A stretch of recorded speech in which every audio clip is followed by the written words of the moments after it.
مشائخ چشت کو اگر آپ دیکھیں تو ان کی تعلیمات میں بے شمار چیزیں ہمیں نظر آتی ہیں، اور ان کو اگر سمیٹا جائے تو چند ایک پوائنٹس میں وقت کی نزاکت کے مطابق ہم بیان کر سکتے ہیں۔ پہلا نقطہ تو یہ ہے کہ مشائخ چشت معاشرے میں پھیلی ہوئی جو برائیاں ہیں ان کو کیسے ختم کرتے ہیں۔ یاد رکھیں، خیر اور شر دونوں معاشرے میں موجود رہتے ہیں۔ شر کو آپ ٹوٹلی ختم نہیں کر سکتے، اس لیے کہ اگر ختم کر دیں تو انسان جسے اختیار دیا گیا ہے وَهَدَيْنَاهُ النَّجْدَيْنِ، ہم نے اسے دو راستوں کی ہدایت دی ہے، چاہے تو خیر کے راستے پر چلے چاہے تو شر کے راستے پر چلے، اسی پر اس کی جزا اور سزا کا دار و مدار ہے۔ تو خیر اور شر معاشرے میں موجود ہوتے ہیں۔ اب اگر ایک دیکھیں نا، نابینا شخص کہے کہ میں نے کبھی بری نظر سے نہیں دیکھا، بہرا کہے کہ میں نے کبھی غلط بات نہیں سنی، گونگا کہے کہ میں نے کبھی غلط لفظ زبان سے نہیں نکالا، لولا لنگڑا کہے کہ میں کبھی کسی برائی کی طرف چل کر نہیں گیا، تو اس میں اس کا کمال کیا ہے؟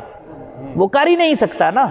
کمال تو یہ ہے کہ آنکھوں کے سامنے لاکھوں نظارے دعوت نظارہ دے رہے ہوں، لیکن نظر اٹھے تو گنبد خضرا کی طرف اٹھے۔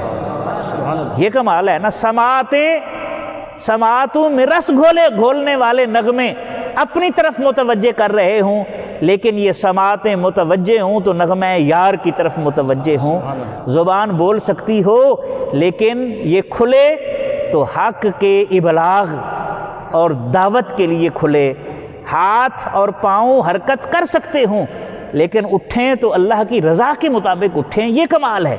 یہی وجہ ہے حضرت بابا فرید رحمۃ اللہ علیہ فرماتے ہیں کہ درویشی 4 چیزوں سے عبارت ہے، اور جو ان 4 چیزوں کو اپنا لے وہ درویش ہے، اور جو ان 4 چیزوں کو نہیں اپناتا وہ دروغ گو ہے، جھوٹ بولنے والا اور غلط دعویٰ کرنے والا انسان ہے، وہ درویش نہیں ہے۔ آپ فرماتے ہیں سب سے پہلی بات یہ ہے کہ درویش اپنی آنکھوں کو اندھا کر لے، جلوہ حق کے علاوہ کوئی اسے نظر ہی نہ آئے، اور اس کی کیفیت یہ ہو میں جب دیکھوں جدھر دیکھوں جسے دیکھوں تجھے دیکھوں، میں جب دیکھوں جدھر دیکھوں جسے دیکھوں تجھے دیکھوں، تو میری آنکھ کی پتلی میں یوں تحریر ہو جائے۔ کہ جو آپ فرماتے ہیں کہ جس میں 4 چیزیں نہ پائی جائیں وہ درویش نہیں ہے۔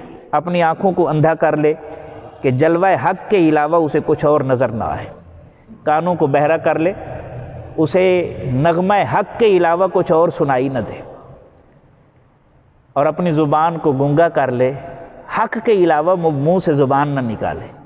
اور یہ قرآن کا ترجمہ ہے، صم بکم عمی فہم لا یرجعون، جو اس راستے پر نہیں چلتے پھر وہ دیکھتے ہوئے بھی اندھے ہوتے ہیں۔ جن کی نظریں خیانت کر رہی ہوں تو اس سے بڑھ کر اندھا پن کیا ہو سکتا ہے؟